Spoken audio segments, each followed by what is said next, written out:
Seja bem-vindo novamente ao nosso programa. Hoje, temos a honra de estar na companhia de Ray McGovern, um veterano altamente experiente da comunidade de inteligência, com uma carreira de 27 anos na CIA. Ele presidiu as estimativas nacionais de inteligência e esteve envolvido na elaboração do brief diário do presidente. Agradecemos profundamente por ter vindo, sim, claro. Existem várias situações a ocorrer no mundo atualmente. Sim, está a tornar-se um pouco mais dramático também, dia após dia. Trump não contribui para diminuir o drama, mas a grande questão, evidentemente, é o novo acordo de paz que está a ser proposto pelos Estados Unidos. E o que parece que ouvimos dos russos, ou pelo menos o que tenho ouvido nas últimas semanas, é que se reuniram no Alasca. A Rússia e os Estados Unidos aparentavam ter alcançado um entendimento mútuo e posteriormente surgiram com o plano de que os Estados Unidos iriam desenvolver uma proposta bem fundamentada no que foi discutido no Alasca. E várias pessoas, de Sergei Lavrov a outros, disseram que os americanos nunca lhes responderam. Parece ser exatamente isso. Ou será que o plano de paz com 28 pontos é, na verdade, uma continuação do que foi discutido no Alasca?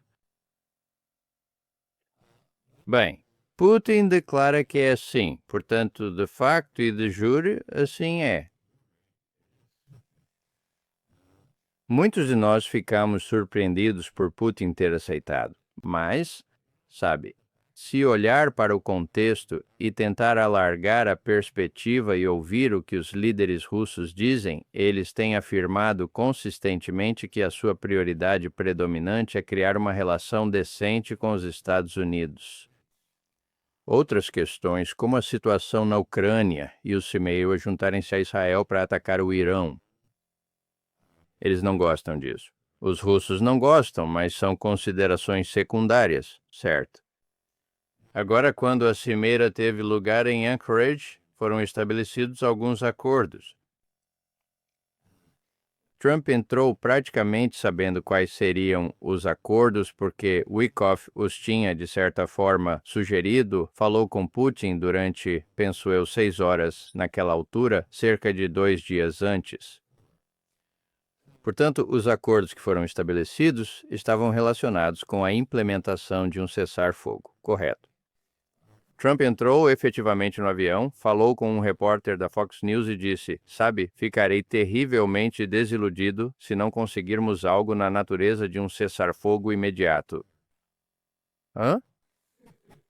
Bem, ele sabia desde o início que era realmente uma hipótese remota. Se de facto ele mencionou isso a Putin, imagino que sim. E Putin disse: "Não, pensamos que já tínhamos falado sobre isso. Isso não vai acontecer." Está bem.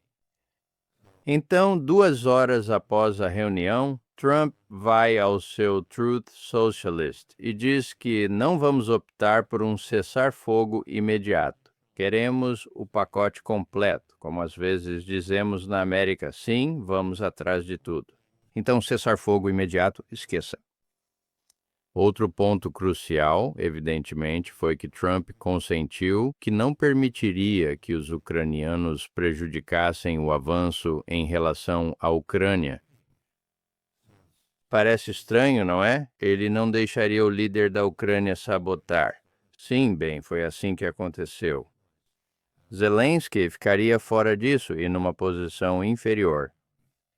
E não houve um exemplo mais claro e evidente do que Trump tinha em mente e do que Putin também, do que a reunião de "chamei os 7 anões" logo depois, imediatamente após o Alasca. Alguns dias depois, Trump reuniu seus 7 anões. E não que ele seja a Branca de Neve de alguma forma, mas ele disse: "Olhem, pessoal, é assim que as coisas são, é assim que vão ser. E desculpem-me, poderiam sair, por favor, porque o meu amigo Vlad está ao telefone agora. Ele prometeu ligar-me, vou atender a chamada dele. Voltaremos." Então, meia hora depois, eles voltam para receber instruções. Agora, o problema era que os europeus e Zelensky consideravam: bem, podemos agir contra isto, e durante algum tempo parecia estar a funcionar. Os linha dura em Washington, como Keith Kellogg, o enviado especial para a Ucrânia, estavam a afirmar ao mundo que a Ucrânia está a vencer, os russos estão a perder, a economia russa está a desmoronar-se dessa forma. Quero dizer, então, aparentemente, Trump, ao ouvir isso, disse: Ok, bem, talvez devêssemos ter um cessar-fogo imediato, sabe? E vamos apoiar Zelensky. Então, o que aconteceu, claro, é que descobriram que isto chegou a um beco sem saída, e descobriram isso há várias semanas.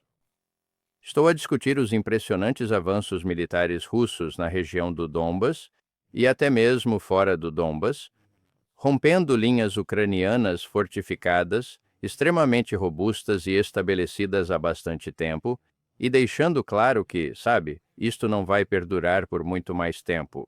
Os soldados ucranianos estão a desertar em grandes quantidades.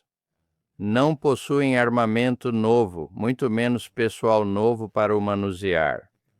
Além disso, a sua situação econômica e financeira encontra-se num estado extremamente crítico, e os europeus, por mais que se lamentem, não dispõem dos recursos necessários para prestar auxílio à Ucrânia. Então, o que aconteceu finalmente quando Pokrovsky foi ultrapassada e quando Volchansky também foi ultrapassada, tornou-se evidente que era apenas uma questão de tempo até que a Rússia conseguisse dominar toda a frente. Era uma certeza absoluta? Não, foi gradualmente, passo a passo. Correto. Por outras palavras, os russos estavam a avançar como sempre fizeram, exceto que desta vez não havia soldados ucranianos no caminho. Assim, conseguiram passar. Outra questão que realmente se relaciona com isto, na minha opinião, e isto é mais provavelmente a única coisa em termos de especulação, é que eu associo as investigações de corrupção e as revelações de corrupção com respeito ao cúmplice de Zelensky sentado em tronos dourados. Isso saiu da boca de Putin, nada menos, e todas essas coisas que foram descobertas sobre corrupção descarada não podemos realmente dizer. Estou chocado porque a situação na Ucrânia sempre foi assim. Contudo, agora Zelensky está no auge. Os seus amigos mais próximos mostraram ser o que são, um grupo de cleptomaníacos. E assim, Zelensky está encurralado aqui. É realmente difícil de acreditar que todos à volta de Zelensky seriam culpados de todo tipo de corrupção se Zelensky fosse, como um ditador comentou, uma virgem pura, completamente alheio a todas estas coisas. É realmente inacreditável. Entre a corrupção e os reveses no campo de batalha, Zelensky encontra-se numa posição extremamente fraca. Então, subitamente surge este plano, um plano composto por 28 pontos. Bem, acredito que é um engano considerá-lo verdadeiramente como um plano. É realmente um começo? É mesmo?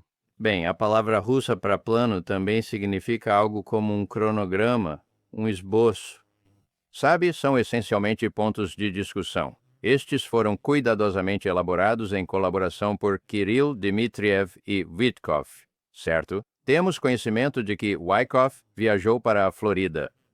Quero afirmar que Dmitriev viajou até a Flórida para se reunir com Witkoff, precisamente no mesmo dia em que Trump implementou mais sanções. Foi muito estranho, mas eles resolveram em 3 dias, se bem me lembro. E eles surgiram com isto, não chamo de plano, vamos dizer, pontos de discussão. Isto é bom para começar. Agora todos disseram, oh meu Deus, isso é uma verdadeira mistura de elementos. É um buffet completo, é uma loucura total. É sabe? Bem, sim. E então, maravilha das maravilhas, ontem à tarde, por volta deste horário, Putin afirmou, sim, é uma excelente ideia. Temos agora isso através de canais oficiais. Até então, era tudo dos ucranianos e outros. Acho que foi o General Kellogg que divulgou a informação, pensando que poderia resolver tudo. De qualquer forma, Putin levanta-se e sabe esta orquestração ou isto. Que termo?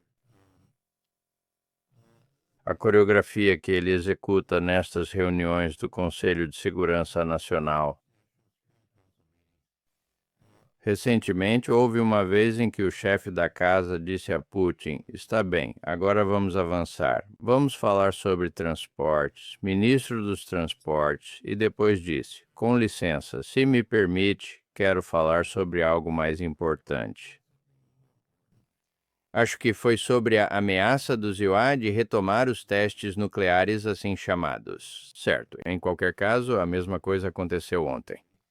Quem foi Valentina Marienko? Valentina Marienko, a única mulher presente neste Conselho de Segurança, diz: Sr. Putin, antes de chegarmos ao Lavrov, se me permite, é tudo uma coreografia.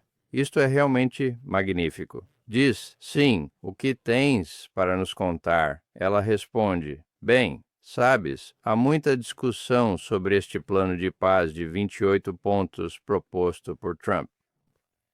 Posso perguntar o que acha disto tudo? Sabe, a sua atitude e como se relaciona, isso é crucial. Como isso se relaciona com as suas recentes conversas com o presidente Trump no Alasca?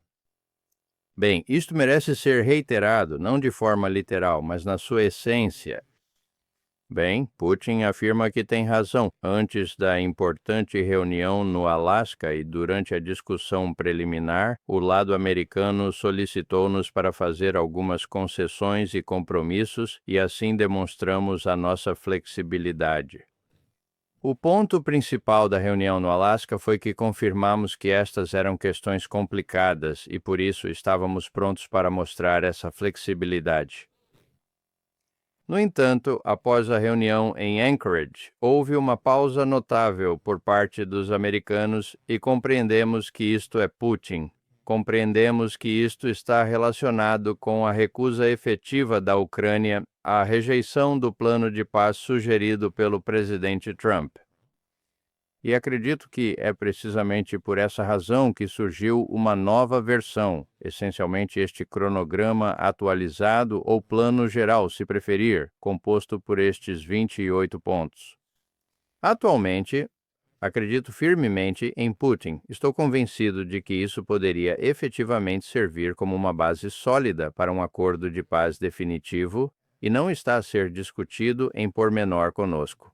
Ou seja, os americanos apresentaram esta proposta, mostraram-na aos ucranianos, mas não dialogaram conosco em detalhes sobre este assunto. Acho que sei por quê, diz Putin, cito, posso adivinhar por quê. A razão é, na minha opinião, que a administração do ZEUA não conseguiu obter o consentimento do lado ucraniano. E os aliados também alimentam uma certa ilusão de que podem infligir uma derrota estratégica à Rússia. Neste momento, atribuo isto, afirma Putin, a uma competência que considero insuficiente. Contudo, vamos deixar isso de lado, mas vou deixar esse tópico por agora. Não vou aprofundar esse assunto neste momento. Ele declara que, na realidade, isso decorre de uma ausência de informação objetiva acerca da situação verdadeira no terreno. Por último, parece que nem os ucranianos nem os europeus têm conhecimento do que realmente está a ocorrer no terreno em Volchansk e em todas estas outras regiões. Por exemplo, no dia 4 de novembro, conforme Zelensky mencionou, e isto foi há apenas 2 semanas, que não havia mais do que 66,0 forças russas presentes em Kupiansk. No entanto, gostaria de informar que tínhamos a cidade inteira ocupada naquela altura, 4 de novembro. Eram apenas os nossos homens. Hayata, acho eu, é o que dizem os utilizadores. Os nossos homens estavam lá a terminar, a limpar, e o destino da cidade já estava decidido. Então, por que Zelensky diz isso na altura? Portanto, há um exemplo concreto a concluir aqui. Instigadores europeus. Instigadores é a palavra que ele utiliza. É essencial compreender que o que ocorreu em Volchansk e em Kupiansk inevitavelmente acontecerá também em outras áreas adjacentes à linha da frente. Talvez não tão rapidamente quanto preferimos, mas inevitavelmente é a palavra. E, no geral, este desenvolvimento convém-nos porque leva à concretização dos objetivos da operação militar especial, mesmo que tenha de ser através de confronto armado. No entanto, a DNACA se está familiarizado com a forma como eles usam a DNACA, certo? No entanto, como afirmei repetidamente, continuamos prontos para negociações de paz. E isto, claro, exige discussões substanciais e significativas sobre todos os aspectos do plano proposto, seja qual for. Estamos totalmente preparados para isso. Agora vamos abordar os tópicos propostos para a discussão do nosso Conselho de Segurança hoje, Ministro Lavrov. Atualmente, há bastante conteúdo nisso. É evidente que Putin está completamente correto ao afirmar que os Estados Unidos interromperam a sua promessa relacionada ao Alasca para assegurar que Zelensky não viesse a sabotar tudo no futuro. Além disso, eles transferiram a responsabilidade para os europeus e, de maneira imprevisível, mencionou que, sim, deveríamos considerar um cessar-fogo imediato. No entanto, não ligas muito ao que a imprensa ocidental relata ou ao que o Financial Times publica? Focas-te no que Putin diz? Está bem. O que Lavrov menciona. E sabe, isso não constitui uma criminologia tão elaborada. É simplesmente a maneira como o mundo opera e o que eles afirmam. Retornando ao meu ponto inicial, a nossa prioridade indiscutível é estabelecer condições para uma relação mais favorável com os Estados Unidos.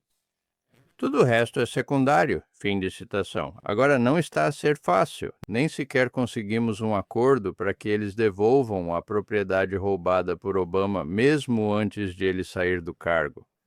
Nem conseguimos voo direto. É difícil, mas estamos a tentar e essa é nossa prioridade. Ucrânia, estamos a ganhar.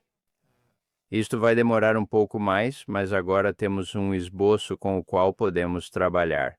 Vamos proceder assim porque acreditamos que Trump também quer fazer isso, e isso é o mais importante. Se Putin e Trump ambos querem fazer isto, acho que estão um pouco cansados de Zelensky, da forma como ele tem estado preparado para se livrar dele, seja apenas por corrupção, se não por má conduta ou pelo facto de ele não permitir que os seus generais deem ordens. Para que estas dezenas de milhares de pessoas que estão presas nestes caldeirões possam render-se e salvar as suas vidas, ou não darias ordens para que pudessem sair destes sem fios enquanto ainda tivessem a oportunidade? Quero dizer, Zelensky tem muito pelo qual deve responder. E acredito que não demorará muito até que possamos ver Zelensky como uma figura de proa, se é que ele se rende completamente. Certamente não. Bem, você faz algum sentido, todavia, esta hesitação em retirar-se dos caldeirões e cidades após estar evidente que foi perdido, porque, novamente, o que farão os Estados Unidos nesta situação? Parece que uma grande parte disso depende de estratégias de relações públicas, pois Trump pode inclinar-se para pressionar a Ucrânia se acreditar que a Ucrânia tem chances de vencer, ou se a Rússia puder prevalecer, então ele colocará pressão sobre os ucranianos para alcançar um acordo. Agora, penso que é por isso que as manobras de relações públicas são tão importantes do lado ucraniano. Ou seja, esta relutância em recuar sempre, apesar das baixas horríveis que estão a sofrer e de todas as tropas que estão a ser, bem, efetivamente forçadas a render-se ou a serem mortas. Atualmente, acho que os europeus claramente ajudam nisso. Uma quantidade grande de propaganda descarada e, vamos chamar pelo que é, narrativas muito loucas, bem distantes da realidade. Mas, novamente, há muito que depende do que Trump realmente pensa, porque será que ele vai continuar? Será que ele vai juntar-se à luta contra a Rússia? Ou, em vez disso, vai pressionar para acabar com a guerra em termos que não são favoráveis aos europeus? Há muito em jogo nesta narrativa. Por isso consigo compreender porque é que as relações públicas são tão importantes. Porque é que querem manter o controle das cidades, apesar das perdas horríveis. O problema, claro, é que esta é uma guerra de desgaste. Assim, é um ganho a curto prazo em termos de manutenção de narrativas, enquanto estão a consumir ainda mais forças agora. Mas isso levanta a questão, não é? Será que Trump realmente tem conhecimento? Mencionou este comentário sobre a questão de saber se ele está a receber informações objetivas. E, novamente, isto é uma questão interessante porque aprendemos na primeira administração de Trump que os generais e as pessoas nas Forças Armadas estavam a tentar controlar a informação que ele recebia, porque se pode controlar a informação, então pode-se influenciar a sua tomada de decisões. Mas, novamente, agora estamos a entrar no seu campo a sua especialidade, ou seja, a sua experiência de décadas como analista focado na União Soviética e na Rússia. Como avalia a posição de Trump aqui? Acha que ele está plenamente informado sobre o que se passa? Porque nunca estou certo de quem ele pode estar a tentar agradar, ou seja, a paz com os russos, que é muito impopular em muitos lados. O Zelensky não quer isso. Os europeus não querem qualquer paz. Os falcões em Washington não querem isto. Ou está a enganá-los ou está a enganar os russos. Porque, sabe, o que se ouve da Rússia é sempre a mesma coisa. A preocupação principal é que todos estes esforços de paz são falsos, apenas outro Minsk, um esforço para congelar as linhas da frente, reconstruir as forças armadas ucranianas e ganhar anos para introduzir mísseis de longo alcance. Ou será que é um desejo genuíno de Trump de realmente resolver estas tensões com a Rússia, o que significa que é necessário abordar a expansão da NATO, o fracasso em estabelecer uma arquitetura de segurança europeia comum, todas estas coisas que ao longo dos últimos 30 anos nos conduziram à guerra que estamos a ver. Agora, essa é uma pergunta bem longa, nem sei disso. Como estar a avaliar esta situação? Bem, Glenn, nos teus comentários iniciais com esta questão, mencionaste se a Ucrânia teria a capacidade de vencer. Quero dizer, a Ucrânia não tem como vencer. Essa é a nova realidade. Agora, a sua outra pergunta é muito mais relevante. Será que Trump sabe que a Ucrânia não pode vencer? Bem, ele demitiu-o, ou pelo menos o general Kellogg anunciou a sua aposentadoria em janeiro. Ele era o grão de areia na engrenagem. Ele dizia a Trump e a todos que os russos estavam a perder, que a economia deles estava a desmoronar, que estavam a perder milhares de tropas e que era só uma questão de tempo até a Ucrânia. Coisas loucas. Bem, então a aparição destes 28 pontos, e tenho a certeza de que houve muitas discussões sub-rosa. Em outras palavras, a coisa boa é que os russos nos EUA estão a falar uns com os outros sem se envolverem em grandes lutas de propaganda. Witkoff está a dialogar com Dmitriev, enquanto Rubio possivelmente está a dialogar com Lavrov. Mas acho que Lavrov reconhece Rubio como praticamente uma das pedras no sapato. Rubio adota uma posição diferente em relação às linhas principais da linha do partido, por assim dizer, que vem de Washington. Ele é muito mais crítico em relação à Rússia, assim como é em relação à Venezuela. Mas acho que essa é uma das razões pelas quais Putin decidiu autorizar Dmitriev, o seu especialista em investimentos, o seu grande responsável financeiro, a falar francamente, por assim dizer, com Witkoff. Desta forma, chegamos ao término com esta proposta, e aqui está Putin a declarar, veja, aqui está o acordo. Avançamos em locais onde Zelensky, há apenas 2 semanas, disse que tínhamos 300 pessoas, 600 pessoas e já tínhamos tomado isso. Ele não sabia disso ou está apenas a mentir? Claro, ele está apenas a mentir e depois a sentar-se nesses tronos dourados também saídos da boca de Putin. Quero dizer, isso é realmente prejudicial. Agora, permita-me fazer uma breve especulação aqui, Glenn. E quando estabeleceram o NABU, o braço investigativo que teria a capacidade de investigar a corrupção na Ucrânia, uma tarefa de enorme importância, foram os americanos que os auxiliaram a concretizar isso. Os meus antigos amigos na CIA têm conhecimento disso e é difícil de acreditar. Eles não deixaram ao menos um agente infiltrado ou alguns dispositivos de escuta. Eles sabem de cor e salteado o que o NABU está a fazer e o que descobriu. Então, quando é que se começa a utilizar todos esses horrendos e numerosos centenas de milhões de dólares desviados das posições defensivas tão urgentemente necessárias pelas forças ucranianas? Quando é que levantas isso? Bem, quando vais apanhar o Zelensky agora, ele está a perder no campo de batalha. Ele está a perder o jogo de relações públicas aqui.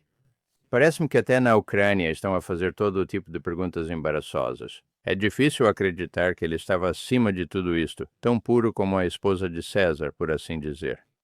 Então, creio que o tem numa situação em que, como ele admitiu ontem, não posso ofender os meus amigos, não vou perder os meus amigos, e por isso considero que a ideia de Trump é bastante sensata. E por isso, acredito que se Zelensky desejar salvar-se e não escolher simplesmente ir para a Riviera Italiana, ele será mais flexível do que nunca, e Trump poderá assegurar a Putin que, está bem, prometi-te que Zelensky não irá comprometer os nossos planos para a paz na Ucrânia. Agora ele mudou de ideia. Vamos negociar. Vamos reunir-nos e tratar do assunto. Agora, o bizarro, muitas coisas bizarras sobre isto, 28 pontos, mas ainda mais bizarro é Trump dizer: agora gostaria de ter isto até o dia 27. Esse é o nosso dia de ação de graças. Vamos então ter isto concluído até o dia 27. Bem, aqui está Putin, como eu citei a dizer. Agora veja, isto vai exigir uma conversa substancial. Vai demorar, sabe? Vai demorar um pouco. Na minha perspectiva, nada ocorrerá até o dia 27, a menos que exista um acordo formal para implementar este cronograma, esta agenda deste plano de paz em conjunto entre os Estados Unidos da América e a Rússia, e tratá-lo com extrema seriedade com negociadores de elevado nível. Acredito que isso seja bastante exequível, contudo, que tivéssemos um acordo definitivo tão rapidamente. Bem, não teremos, mas observaremos mais avanços militares ao longo da linha da frente. E é simplesmente uma questão de tempo até que os ucranianos eventualmente esgotem as suas forças. Estão a desertar aos milhares, e aqueles que se encontram no caldeirão terão finalmente de levantar as mãos e dizer: ok, não temos ordens para nos render e espero que ninguém me dispare pelas costas. Mas ok, cuidem de mim, por favor. Russos, isso inevitavelmente acontecerá. Vai ocorrer ao longo de várias semanas, mas as negociações em si terão de decorrer dessa maneira.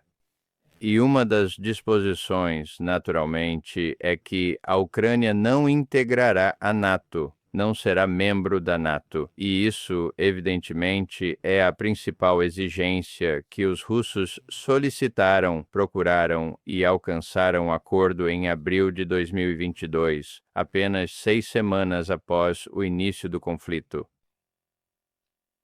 Sim, estas são as questões territoriais.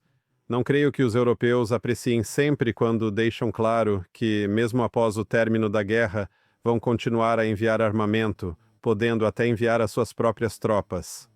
Continuarão a atrair a Ucrânia para a esfera de influência da NATO. A Ucrânia ainda pode aderir à NATO. O que estão realmente a sinalizar à Rússia, no entanto, é que qualquer acordo de paz baseado na neutralidade provavelmente não será cumprido. Vai desmoronar-se. Portanto, se não acredita que o Ocidente permitirá que a Ucrânia seja alguma vez neutra, o que aconselharia aos russos? Sabe, seria algo como, tomar o território. Não desejas acabar nas mãos da NATO. É tudo isto, sabes? Fingindo ser pró-ucraniano. No entanto, é apenas condenar a Ucrânia a um futuro verdadeiramente terrível, terrível. No entanto, compreendi o discurso bastante pessimista de Zelensky. Não estava completamente certo de como interpretar isso, porque, por um lado, ele afirma, que temos de optar entre a nossa dignidade ou perder. Mas então, perderemos o nosso principal parceiro, que são os Estados Unidos, ou aceitar este compromisso humilhante. Então é assim,